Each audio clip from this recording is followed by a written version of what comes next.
for COVID-19? Get to see the line items for the. So it's completely up to council as to, and the mayor as to, I can tell you that there are too many line items. Limited to 5 minutes to speak on them. You're correct. It is very difficult, but I think it is. Say way too many is because the budget that is approved by the state of New Jersey only has two: operating expenses and salary and wages. It's up to the individual. So I think that we certainly are working with way too many line items, and I would hope that the council would agree to limit the number of line items in the future. Well, I just hope they don't limit it to two. I do think that the public does deserve the right to look at it and especially see what specifically the money is going towards. That's why I'm so upset about the sewer money being used for anything, because it was taken from us on a pretext that it would be for the sewer. Yes, it is our money, but still it was meant for that purpose. To have money taken underwater. And I did enjoy your report. I've never gotten a detail. Here we have, forgive me if I pronounce this wrong, Chloe Sharp. Helps. The guy is Peter. Okay. Like that overreach here in terms of how individual homeowners would manage their property regarding planting strips. 5, which talks about shade trees and grass planting strips. Paragraphs, unfortunately, there are 2 paragraph Bs. Trees shall be provided in all of shade trees and grass planting strips. I'm wondering if the right interpretation of this sentence in paragraph B is that the Shade Tree Commission has the right to plant trees in any and all planting strips. Is that correct? Yes, I'm sorry, is it okay if I answer? Yes, go ahead.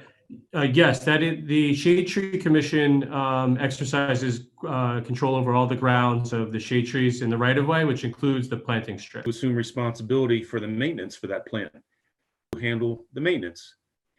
And 20 years from now, when the tree roots cause problems with the sidewalks, who's going to be tasked to do those repairs? It's going to be the homeowner, unless I'm missing something here in this document. It just seems like a very unfair.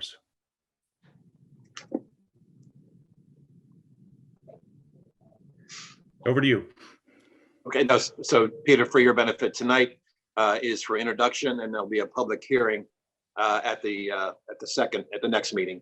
Oh, okay. Yep.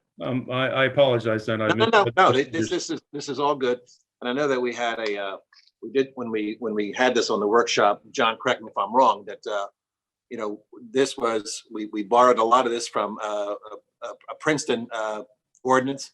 We're fully built out, and the likelihood of subdivisions is nil. So, John, if you want to expand on that, help me out here.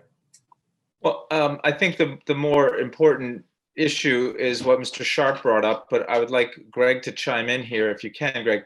My understanding is, I mean, you're reading it correctly, Mr. Sharp, but that's the way it is pretty much everywhere where there's a shade tree commission of the towns, right? Like the planting strip, it's owned by or maintaining the area between the curb and the sidewalk, the right of. If I care right now, here's like other towns that have tree-lined streets, which is a beauty for the town. I understand your concern, but right now we had a system that's not really fair to all the trees and to people that like trees.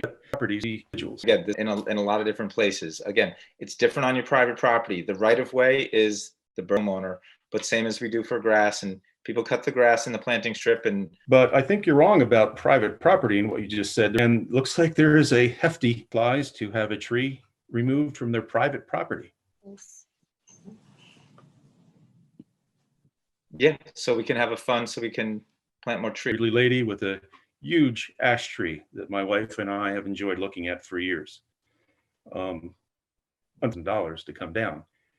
In addition to that, and from the way it's described here, these aren't like Home Depot trees. These are nursery trees with thick trunks that nobody could, as an individual owner, I think, plant. So when the time comes to take down that big tree, she'll be on the hook for over $10,000 $4,000 of which would go to satisfy borough requirements. That's like a 67% surcharge on having a tree moved from someone's private property. Excuse me? Yeah. I'm sorry. Oh, sorry, wait, Lauren, if I could please Mr. just answer Cannon. this. So, Mr. Cannon, if you could, I just want to respond to his question. The tree replacement plan does not apply to trees that are damaged or sick, if I remember reading this correctly. Isn't that the case? This is only comes into place where somebody has a large tree that they want to take down because they, for some esoteric reason, not for health and safety of people, you know, on the ground level, for a damaged or an ill tree. See how Take it down. Then they just notify the enforcement officer in writing. it down. The That's on, so the one that I just read you is subsection C. There's 5 circumstances. So one that poses or where the removal is in response to an emergency. B, any tree that's fallen as a result of storm damage or other natural causes or casualty. Any dead or part of an approved woodland plan or as part of an historic preservation plan are the 5 exceptions. Right.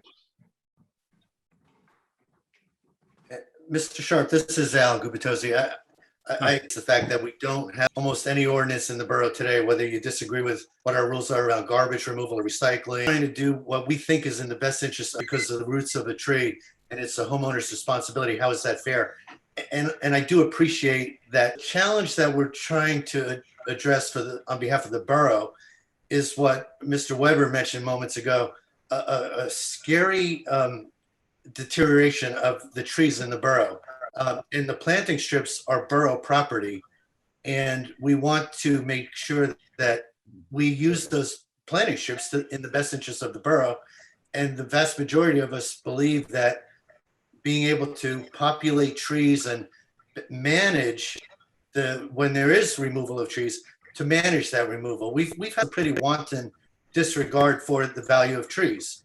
And I'm not suggesting we're not to be saved. We are granting a lot of latitude for development but even, feed us that we're trying to strike. I understand. And that was why my initial remark was I appreciate that individual property owners deserve the right to manage their property. That's their vote on the tree situation, whether we like it or not. Okay, I thank you for telling me that this is the introduction and the process. I hear. I don't know how to do that. okay, Okay, go all to right. participants, you'll see a button that says raise your hand. I don't. I don't have one either. Okay, we'll come back to you. Ms. Greenblatt, Jenna? I do. I found it. It's actually it's actually in participants. If you go where it says participants, you open the door. So Shauna Greenblatt, 414 Monmouth Avenue. I actually have some questions and concerns and even some comments with regard to the beachfront and the beach season. Is now the time to do that, or do I wait until we get past some of? It's not on the agenda. Okay, so they're not. To address Mr. Sharp's concerns, I think he raises a very good one, and that is damage that, and I don't see any reason that the ordinance couldn't reflect that. I believe this ordinance is extremely well thought out and a product of a lot of work on the part of our council. Just 2 points. I absolutely do understand the private property owner.